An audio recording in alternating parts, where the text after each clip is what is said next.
Меня зовут Танзила Дзаурова. Я живу в Ингушетии, занимаюсь этнографией, являюсь научным сотрудником научно-исследовательского института имени Чаха Ахриева. И я хочу рассказать вам историю свою и своих друзей. Больше 10 лет назад, благодаря социальным сетям, мы с единомышленниками, занимавшимися краеведческой и волонтерской деятельностью, объединились в историко-географическое общество Дзурдзуки. Первоначально мы действовали как инициативная группа людей, которым интересна история родного края. Для всех нас деятельность исследователей не была основной работой. Каждый из нас работал в разных областях, а изучение истории Ингушетии являлось чем-то объединяющим нас всех, неким любимым хобби. При малейшей возможности, при наличии средств, времени мы постоянно ездили в горы к историческим объектам, встречались с историками, археологами, публицистами, общественниками, устраивали этнографические мероприятия, собирали материал, воспоминания, создавали базу документов и изданий. Записали свидетельства около сотни респондентов возрастом от 60 до 98 лет. В результате таких поездок мы познакомились с бывшими ковровщицами, которым было на тот момент 94 и более лет.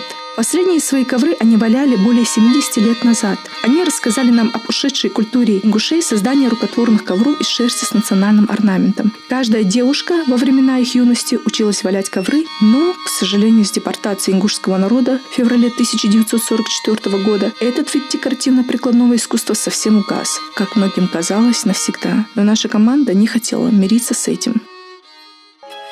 С этого момента начал свою жизнь проект «Орнамент. Символ жизни». Десятки опрошенных стариков, сотни экспедиций, работа в архивах и музеях России и ближнего зарубежья позволили нам собрать сотни орнаментальных мотивов старины и при поддержке фонда президентских грантов издать первую в истории ингушского народа книгу по орнаменту «Ингушский национальный орнамент». Но на этом наши планы не останавливались. Мы мечтали возродить войлочное ковроделие и сделать его снова национальным видом декоративно-прикладного искусства.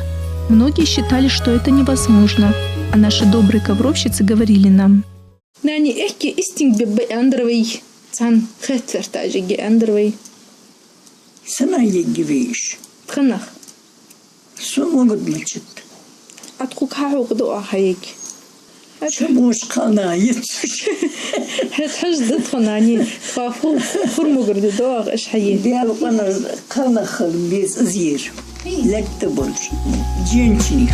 Но мы не растерялись и решили подать еще одну заявку в фонд президентских грантов. К счастью, фонд нас поддержал, и вскоре мы открыли школу по валянию. За год в школе искусству валянию в различных техниках обучилось более 40 мастеров. Вскоре после завершения проекта они создали ассоциацию мастеров войлочного ковроделия, открыли свою студию валяния, начали набирать новых учениц и обучили еще около сотни мастеров возрастом от 11 до 65 лет. Теперь мастера по валянию у нас есть буквально в каждом населенном пункте республики.